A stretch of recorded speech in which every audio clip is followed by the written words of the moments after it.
Hey everyone, welcome back to Engelbard Gaming.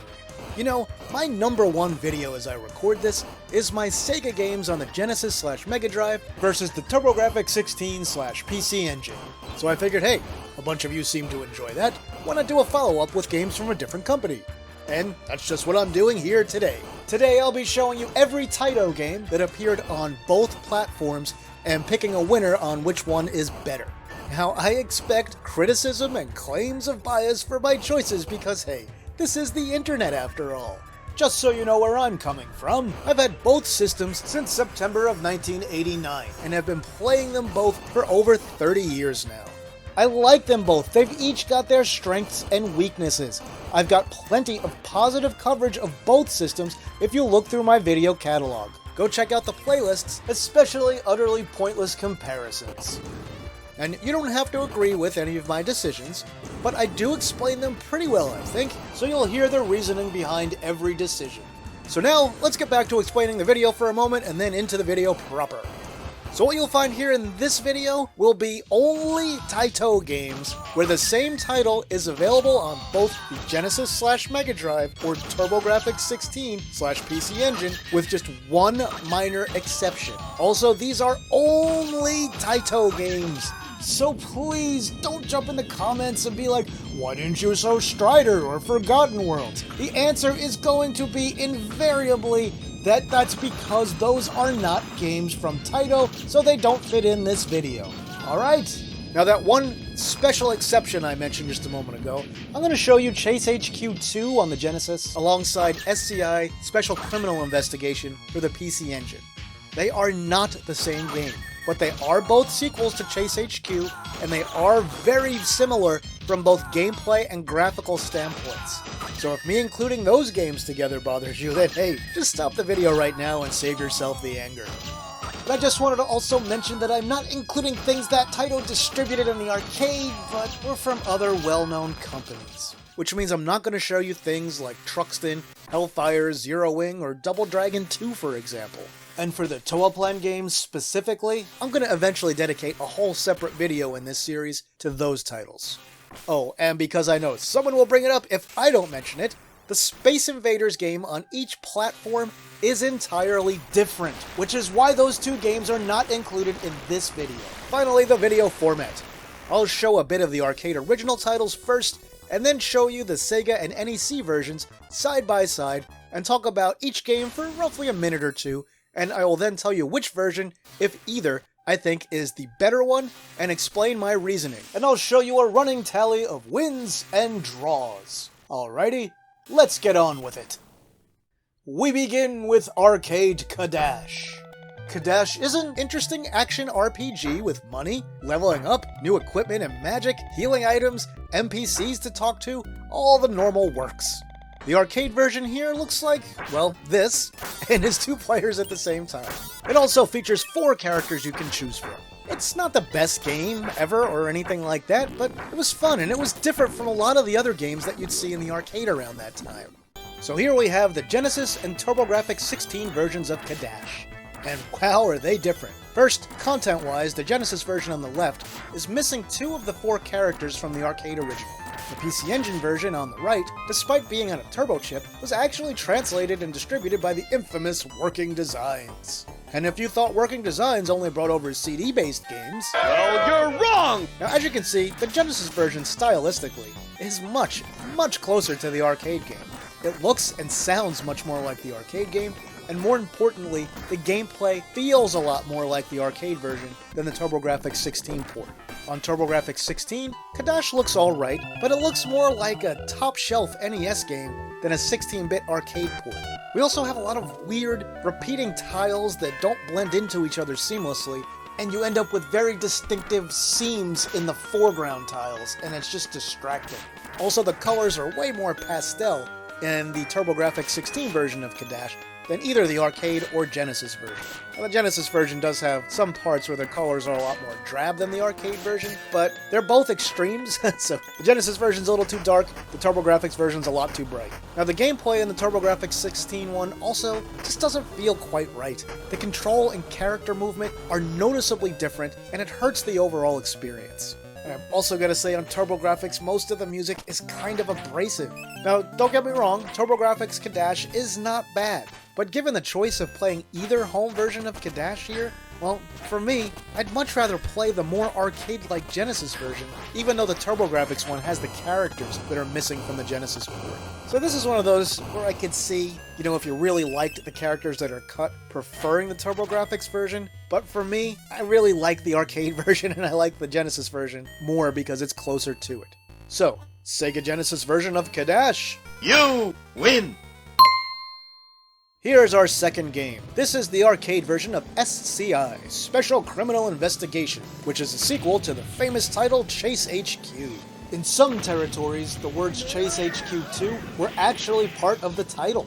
Now, as you can see, it's a fairly advanced super scalar style game, reminiscent of the big Sega arcade racing titles, in both style and execution. And you can probably tell just by looking at this arcade version that the home versions aren't going to look anywhere near as good, and guess what? You're right this time. Now, these home versions you're looking at are not versions of the same game. I repeat, they are not the same game. But they are very similar, which is why this is included here. So on the Genesis, we have Chase HQ 2, which is sort of a parallel sequel to the original game. The reason I'm including it here is so you can see attempts from Taito at 3D style scaling games on both platforms with titles that are as similar as possible. And really, yeah, these games look and play pretty similarly. Anyway, as you can see, neither of the console versions of this racing title look all that great, since neither system supported hardware sprite scaling like the arcade version of Chase HQ1 or SCI. To port either of those games to home systems, companies like Taito relied on using raster effects and multiple frames of sprites at different sizes to create the illusion of scaling and perspective. There are a few games that do this pretty well on both platforms. While neither game is great, as I mentioned, they both at least pull their 3D effects off relatively well considering the limitations of the platforms. Now again, they're not the best examples of this kind of racing game on either system, but they're alright, visually. Now both of these games pale in comparison to arcade SCI, of course, but considering those limitations I mentioned, they each look good. Now on Genesis, we get larger sprites and some slightly fancier effects on the roads and stuff, but SCI on PC Engine still looks and plays fine. So which one is better? Well, I really can't pick one. They both seem to push their respective hardware about as well as each other, and the gameplay is mostly similar from a quality perspective, and I'd say sound-wise, neither really stands much above the other either.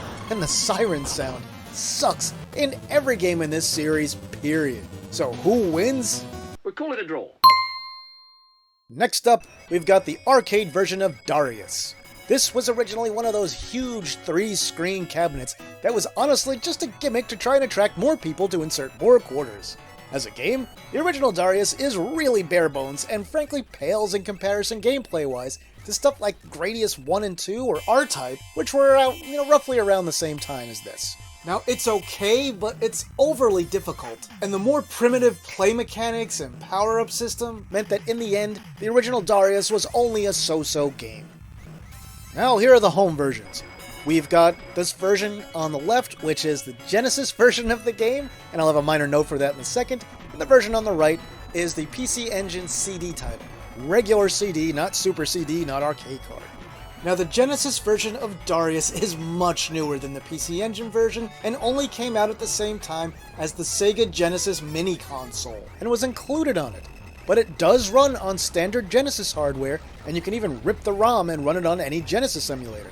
There are also some official physical releases of this title that you can play on real Genesis hardware. Let's talk about the PC Engine CD version. They decided to use the arcade soundtrack as Red Book audio instead of doing an arranged version. And that's okay. I don't think that's a bad choice. And frankly, they did a damn fine job translating this game to PC Engine CD. It also includes more bosses than the arcade original, giving each stage a unique boss. As a port, it's just super well done for the time it came out. In the end though, Darius is still just a so-so game no matter how good a conversion of it that you manage to do. Now the biggest negative here is that the game doesn't have the 2-player mode from the arcade original. Now on Genesis, Darius is equally as impressive. The capacity of this game is 32 megabits or 4 megabytes in more common terms, and wow is this just super close to the arcade game. The graphics, sound, and music are just spot on here, and this was just an amazing effort. Much like the PC Engine CD version, this one is one player only. Perhaps the most interesting thing about the Genesis port of Darius is that it started out as a fan project that was later obtained and tweaked by Sega and M2 before it was released along with the Genesis Mini. Now in the end, I really have to call this one a draw. The Genesis version is a little more impressive overall, but they're both very well done. I mean, if hard pressed and I absolutely had to pick one, I'd say the Genesis version would be the best one to play if you want to play a home port, but really, either is well done, and I think it is a disservice to pick one over the other. So who wins then? We call it a draw. Here's Arcade Darius 2. Much like the original, this game debuted on a 3-screen arcade cabinet. Later, there was a 2-screen version available. Unlike the original Darius, however, Darius 2 is actually a really good game.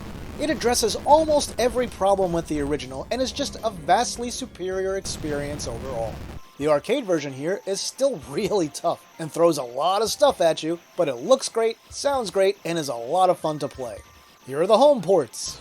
This one's going to be a real tough decision, and I'll explain why. First, the Genesis game was on an 8 megabit or 1 megabyte cartridge. The PC Engine CD version is a Super CD, and they had a comfy 650 megabytes to play with. And radically different approaches were taken in bringing Darius 2 to each platform. On the Genesis, they made the scale of everything smaller to help replicate the multi-screen format of the arcade game. This approach means you can see most enemies coming from the sides of the screen. It feels kind of like the dual-screen version. Now, Darius 2 on Genesis does have 26 levels, just like the arcade game did, but the levels are not the same in every case. A few of them are near identical, but several of them are much different. The sound and music are excellent, and the game is a lot of fun to play. It's not quite there in the upper echelon of Genesis shooters, or shmups, but it's still great, and I like this version a lot. On PC Engine Super CD, first up, I've just gotta say that the production quality with this game was pretty amazing. In still shots, it looks fantastic. In practice, however, they went with a zoomed-in view that really makes the whole gameplay area feel way too cramped, and frankly, it kind of ruins the entire experience. This was not a good decision. In some cases, they altered the speed of some enemies to make them slower and things like that, but you'll constantly wish you had more room to maneuver around the screen to avoid things. They also changed up some bosses, replacing some of the bosses from the arcade game with some from the original Darius. The new ones, frankly, are worse than the originals. The arranged soundtrack is pretty nice overall, and some of the songs sound amazing. But there are some that I also think don't come off as well as they did in the arcade or even the Genesis ports. Overall, this soundtrack is better, but it's not a slam dunk. So like I said, this is a tough decision, and I would say my toughest decision in the entire video because of just the excellent production values of the PC Engine CD version.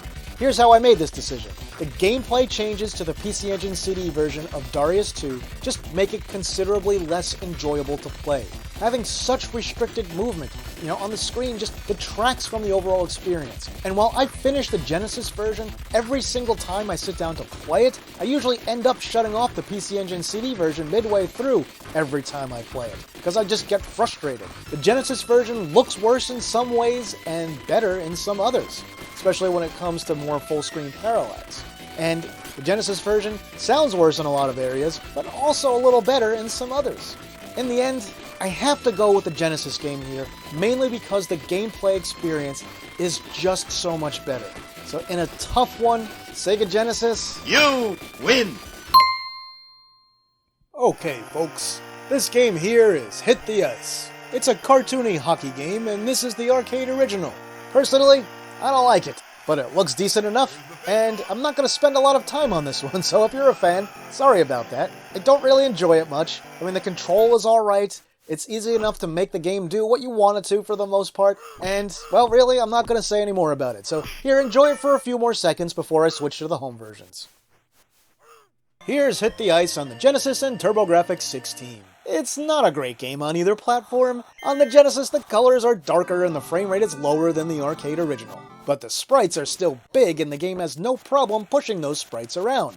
And this one really retains the arcade version's visual style despite missing some of its flourishes and having a darker palette. Sound-wise, we hear a lot more effects and it's rare to find moments of silence in the Genesis game. And I'd also have to say the control is pretty good and on par with the arcade original. Now on the Turbo, the color is much brighter, the frame rate is higher, but the sprites are much smaller. And even with their reduced size, this game has a lot of sprite flicker. I mean, like a lot of flicker. Aside from that, it just doesn't look much like the arcade game. If I didn't know better and you told me this was some other hockey game, I'd believe you. It just doesn't have the same visual style as the original Hit the Ice. And as far as sound goes, this game is oddly and eerily silent most of the time. The control is also worse in this Turbo version. It's less responsive, and you'd think with the higher frame rate the opposite would have been true, but nope, not this time. Your AI player is also dumber in the Turbo version.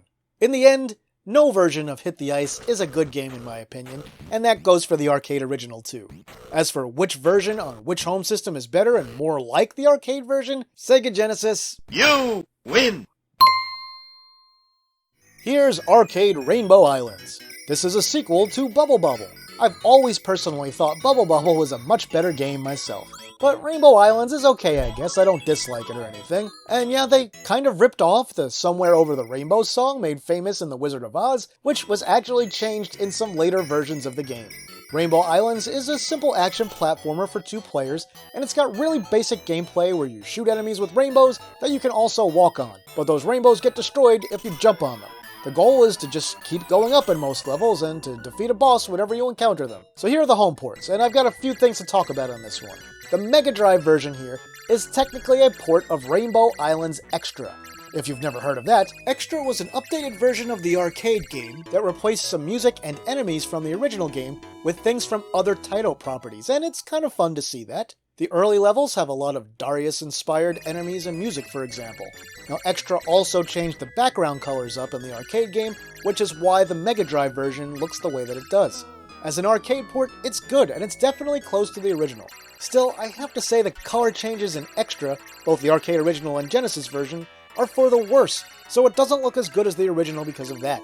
The gameplay itself is spot on though, and it rarely suffers from any kind of slowdown, although there is a bit of flicker sometimes when there's a few rainbows on screen. MD Rainbow Islands looks, sounds, and plays good. Any fan would enjoy this version of the game. Now on the right, we've got the PC Engine Super CD version of Rainbow Islands. Color-wise, it's much closer to the arcade original as opposed to the Extra version. The music is just a processed version of the arcade game's music, just as we saw in Super Darius. There's some slowdown and more flicker in this version than the Genesis one, which you've probably noticed already, since it happens pretty often. PC Engine Rainbow Islands was also handled by NEC themselves. It's a good version of the game that should also please any fan. Despite its little quirks and little minor problems, this is still a really excellent version of the game. Both of these versions of Rainbow Islands are pretty close. But as good as the game is on Mega Drive, I think I've got to just really give a very minor edge to the PC Engine CD version, since it matches the original game's colors better, plays well, and has the original arcade soundtrack. So, in one that was really close again, PC Engine, You win! What you are looking at now, my poor unfortunate viewers, is the arcade version of Rastan Saga 2. Frankly, it sucks. Oh, and this game is known as Nastar in some regions. Now, the original Rastan was awesome. I loved it. The sequel is a disaster of epic proportions. It's got much bigger sprites than the original game, but everything moves pretty slowly and the control is just outrageously bad. Jumping is especially a nightmare in this game because of a long delay, and the collision detection isn't good either. The music is also much worse than the original game, despite being on superior sound hardware.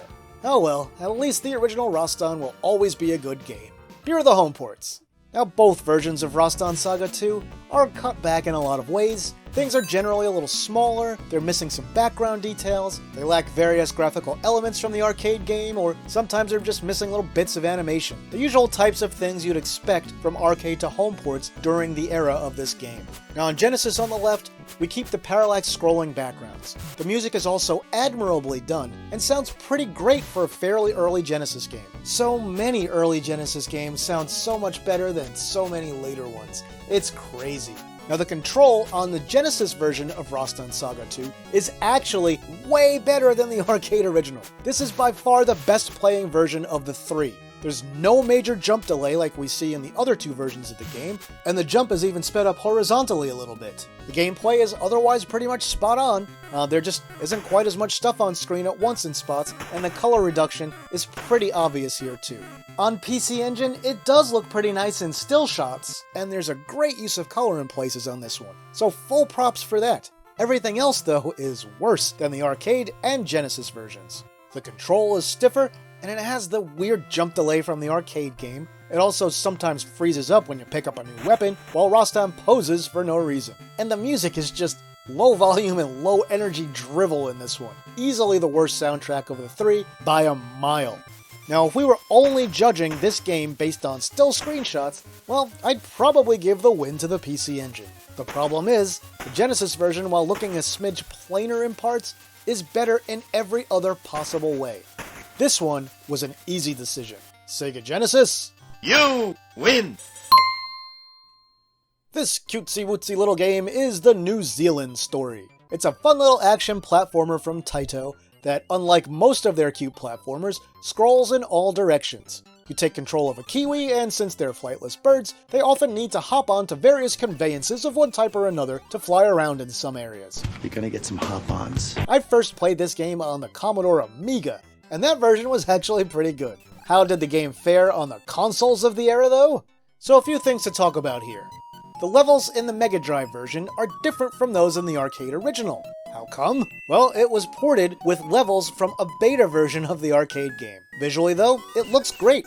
It's close to the arcade original, the sound and music are very good, and the control and gameplay are excellent. When it comes to console ports of the New Zealand Story, despite the altered levels, from a gameplay and visual standpoint, this Mega Drive version is easily the best. So, I think you know how this one's gonna end up already. On the PC Engine, the New Zealand Story is still pretty good, but it's got some issues. First, it's one of the few versions that eliminates the walrus kidnapping your Kiwi friends at the start of the game. Second, the control isn't as good as either the arcade or Genesis versions, with perceptible lag, and if you're familiar with the other versions, you'll definitely notice it. There's also quite a bit of slowdown in the PC Engine version. And finally, the music and sound, oh boy are they rough in this version. They make the PC Engine version of the New Zealand Story nigh on unplayable. They're just so annoying and grating. If you lower the sound, it's not so rough, and you have the arcade levels, but it still just doesn't control nearly as well. This is another one that I'd say was not really a hard decision. If the Genesis version had the arcade levels, it'd have been a total no-brainer. But even with the level changes, it's just such a better playing game. So, Sega Genesis version of the New Zealand Story? You win! What you're looking at now, my retro gaming friends, is the arcade version of Taito's action slash-em-up, The Ninja Warriors. This was another one of their gimmicky 3-screen arcade titles. And I've gotta say, this has never been one of my favorite games. It's sort of like Kung Fu Master or Vigilante with some gameplay upgrades. The gameplay is mostly kinda dull, and the vast majority of your time will be spent just walking from left to right, occasionally stopping to slash up some thugs, and then continue walking right. Some later levels add stairs and things. It's just boring. Now on the plus side, the arcade version here is 2 players at once, so at least you could be bored with a friend, or slightly less bored with a friend. Anyway, how are the home versions of the Ninja Warriors? First off, let me note that the Ninja Warriors was ported to the Mega CD and PC Engine HuCard, which is kind of the reverse of what we would normally see. Now, we didn't get this game in the US on either platform. On Mega CD, the Ninja Warriors looks pretty good. It has the parallax scrolling from the arcade game, the screen window is big, the characters are nice and large, and there's a bit more animation in places in this version than the PC Engine version. Unlike with Darius 2, the larger characters in this game don't hurt the experience for 2 reasons. Number 1, that aforementioned larger action window in the Mega CD port, and number 2, you can still see the enemies coming from a good distance, and it gives you plenty of time to react to them. Now, the default music in the Mega CD version sounds really close to the arcade board. However, the game also has a fully arranged soundtrack that sounds really great, and I absolutely love that you have the choice of listening to either the original soundtrack or the arranged version. That definitely wasn't something that was standard in this generation of gaming. The Mega CD port is also easier than the arcade version, but it does have selectable difficulty levels, and maybe best of all, you can change the control scheme so that you can use all 3 action buttons, one for your kunai, one for your shuriken, and one to jump. In the arcade and all the other home versions of this game, you've got to press up on the joystick to jump, just like in the PC Engine version you have to press up on the gamepad. Now, while I still don't love the Ninja Warriors on Mega CD, I do prefer it to the arcade original thanks to the updated control options, tighter gameplay, and arranged soundtrack. On PC Engine HuCard, the Ninja Warriors is okay. The looks have been downgraded a bit, a lot of the background detail is just gone, all the parallax scrolling was removed, and the game takes place in a relatively small window, but it still looks fairly alright compared to the arcade original, even with those reductions. Now, the music takes a pretty big hit. The Zuntata soundtrack is still pretty good overall, but it doesn't sound anywhere near as good as the arcade original, and is nowhere near the arranged soundtrack in the Mega CD version. Gameplay-wise, I feel like the PC Engine version is a bit rougher. In particular, your kunai's slash attacks seem to have a noticeably shorter range on the PC Engine version of the game than the other 2 versions we're looking at today. Also, the little blood splatters are gone, and there's quite a lot of sprite disappearance flicker in this one. And speaking of disappearances, the giant tank you fight in the arcade and Mega CD versions in Stage 2, well, that's just gone entirely from this one. Also, when you die, you can only continue from the very start of a level, and the levels are monstrously long in this game. This one is an easy win for the Sega version. Sega Mega CD! You win! Here is our final game, Volified, also known as Ultimate Kicks. This arcade release from Taito is in a vertical screen format, also known as portrait mode, and is the only arcade game in this video that uses that kind of setup. Volified was an update to Kicks, much in the same way that Arkanoid was an update to Breakout. Volified features all kinds of power-ups and tried to do for Kicks what Arkanoid did for Breakout, but it just never really took off in the same way. And it's not really quite as engaging a game as Arkanoid. Still, if you have the patience, even though this game is incredibly hard, I feel like it's worth checking out and playing even today. So here are the 2 home ports we're looking at. And wow, this is another one where it's not even close. So on the Genesis we see on the left side of the screen here, the order of the main creatures in the level is much more similar to the arcade original than we see in the PC Engine version of the game. Both home versions change up the backgrounds from the arcade game. Both versions occupy a lot less vertical space than the arcade game, since they're on a horizontally aligned TV, or a landscape mode, to use modern parlance. Now, as you can see here, the Genesis version is much more similar to the arcade than the PC Engine game. The creature behavior is more similar to the arcade, the sound is a lot more similar, and the gameplay in general feels a lot more similar again. The PC Engine version looks a little more like what I'd expect an NES version of the game to look like. It uses brighter colors and smaller characters, and man is the sound bad in this one. The whining siren sound in the arcade and Genesis versions, yeah, that's pretty annoying, but what they went with on the PC Engine version is 10 times worse. And the regular sound effects are just downright unpleasant on PC Engine, for when you complete, drawing an area of the screen, for example. Now, if you thought the other versions of Volified were too difficult, though, well then the PC Engine version is the one for you. It is dramatically easier than either the arcade or Genesis versions. So easy that there's basically no challenge at all. At least with the reduced level of difficulty in this version, it might make a good way to introduce yourself to the game before trying the other versions. But allow me to sum this up very succinctly. Sega Genesis? You win! Alright, so here's my final tally for Taito games that appeared on both the Genesis/Mega Drive and Turbografx16/PC Engine and their respective CD add-ons. In the end, I gave 7 wins to the Genesis/Mega Drive, 1 to the Turbo, and there were 2 ties. Now, again, I'm not saying that my views are the definitive ones, but hey, I gave you my reasons, and whether you agree with them or not, I think you can at least say that I supported my choices reasonably.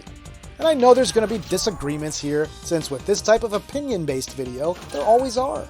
I'm good with that.